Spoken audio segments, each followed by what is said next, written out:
Hi hello नमस्ते. स्वाती सांडवर या YouTube चॅनलवर तुम्हा सगळ्यांचं अगदी मनापासून स्वागत करते. तर इथे पहा मी अर्धी वाटी फ्रेश मटार घेतलेला आहे, 2 उकडलेले बटाटे घेतलेले आहेत आणि या ठिकाणी मी ब्रेड घेतलेला आहे. तुम्ही कोणताही ब्रेड वापरू शकता. इथे मी व्हाईट ब्रेड घेतलेला आहे, तुम्ही ब्राऊन ब्रेडसुद्धा वापरू शकता. तर एका साईडला छोटं पातेलं मी गरम करून घेतलेलं आहे, त्यामध्ये आपल्याला 1 ग्लास पाणी घालायचं आहे. पाण्याला उकळी आली की त्यामध्ये आपल्याला अर्धी वाटी मटार घालायचा आहे आणि तो आपल्याला शिजवून घ्यायचा आहे. मटार शिजतोय तोपर्यंत आपण दुसरी तयारी करूया.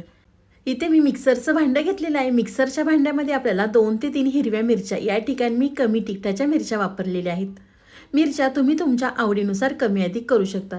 5 ते 6 लसूण पाकळ्या, अर्धा इंच आलं मिक्सरला आपल्याला वाटून घ्यायचं आहे. वाटल्यानंतर त्याच मिक्सरच्या भांड्यामध्ये आपल्याला चटणी तयार करायची आहे. इथे मी 1 वाटी कोथिंबीर, 1 वाटी आपल्याला पुदिना घ्यायचा आहे. पुदिना आणि कोथिंबीर सेम घ्यायचं आहे आपल्याला. त्यामध्ये आपल्याला 2 मिरच्या घालायच्या आहेत. मिरच्या घातल्यानंतर 3 ते 4 लसूण पाकळ्या, अर्ध लिंबू पिळायचं आहे, म्हणजे चटणीला रंग अगदी छान येतो आणि चवसुद्धा अगदी अप्रतिम लागते. चवीनुसार आपल्याला त्यामध्ये साखर घालायची आहे, चवीनुसार मीठ घालायचं. थोडंसं पाणी घालून आपल्याला मिक्सरला ही सरसरीत चटणी वाटून घ्यायची आहे. आपण पुदिन्याची चटणी करतो ना, त्या पद्धतीने आपल्याला इथे चटणी करून घ्यायची आहे. अर्धी वाटी पाणी घालायचं. थोडंसं सरसरीत करण्यासाठी पाणी तुम्हाला कमी जास्त लागू शकतं. इथे मी अर्धी वाटी पाणी घालून या पद्धतीने चटणी तयार करून घेतलेली आहे. परत मी थोडंसं वाटताना पाणी घातलं होतं. चटणी तयार झालेली आहे, तर एका वाटीमध्ये काढून घेते. तर इथे मी 2 उकडलेले बटाटे आपल्याला सोलून घ्यायचे आहेत.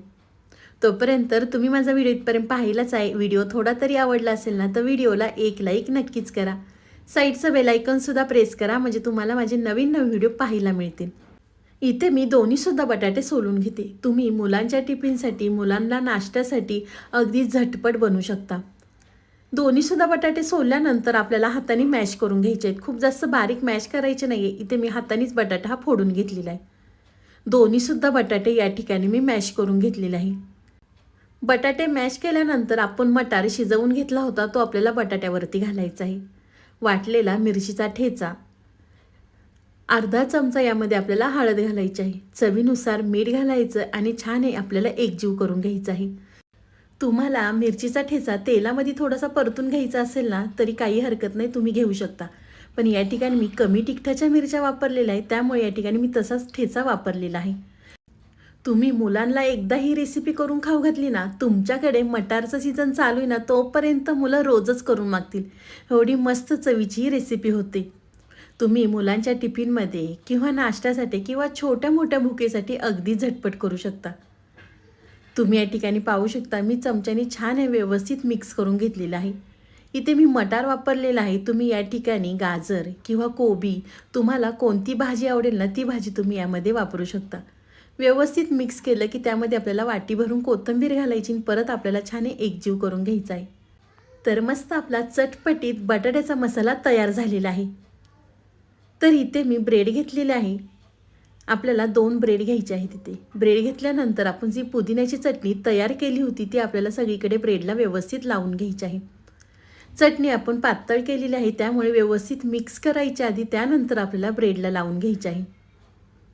तर इथे मी दोन्हीसुद्धा ब्रेडला आधी चटणी लावून घेते. दोन्हीसुद्धा ब्रेडला चटणी लावल्यानंतर तयार केलेलं बटाट्याचं सारण आपल्याला एका ब्रेडला लावून घ्यायचं आहे. तुमच्या लक्षात आलंच असेल की आज आपण नेमकी कोणती रेसिपी बनवतोय. आज आपण बटाटा आणि मटारपासून छान असं सँडविच बनवत आहोत. नेहमीच तुम्ही वेगळ्या वेगळ्या प्रकारचे सँडविच बनवले असतील, पण एकदा या पद्धतीने बनवून पहा. अगदी लहानांपासून मोठ्यांपर्यंत सगळेजण अगदी आवडीने खातील. एका ब्रेडच्या स्लाईसला बटाट्याचं सारण लावल्यानंतर दुसरं आपल्याला ब्रेडचं स्लाईस त्यावरती ठेवायचं आहे. तर मस्त आपलं हे बटाट्याचं सँडविच तयार झालेलं आहे.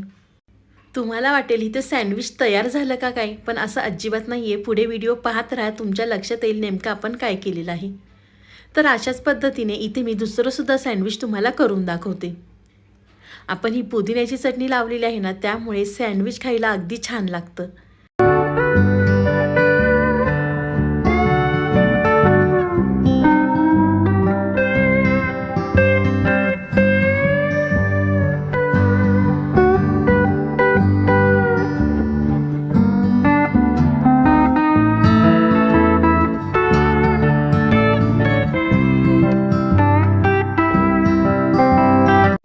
दुसरं सुद्धा सँडविच या ठिकाणी मी करून घेतलेलं आहे.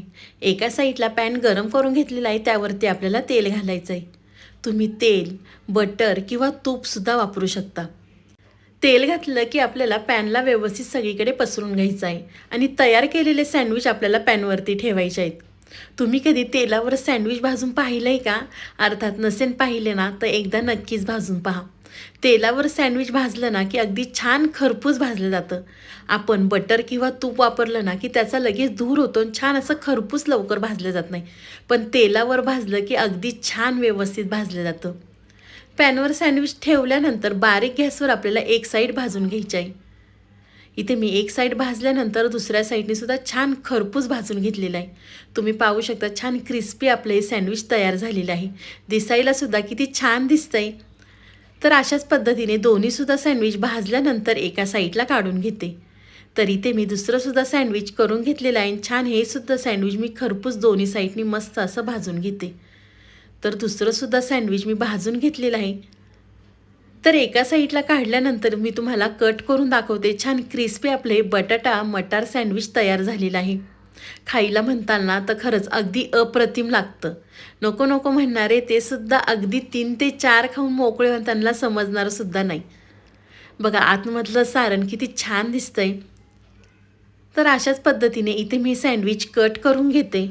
घरामध्ये आपल्या छोटा मोठा कार्यक्रम असेल ना तेव्हासुद्धा तुम्ही हे सँडविच करू शकता किंवा मुलांच्या बड्डेसाठी सुद्धा करू शकता.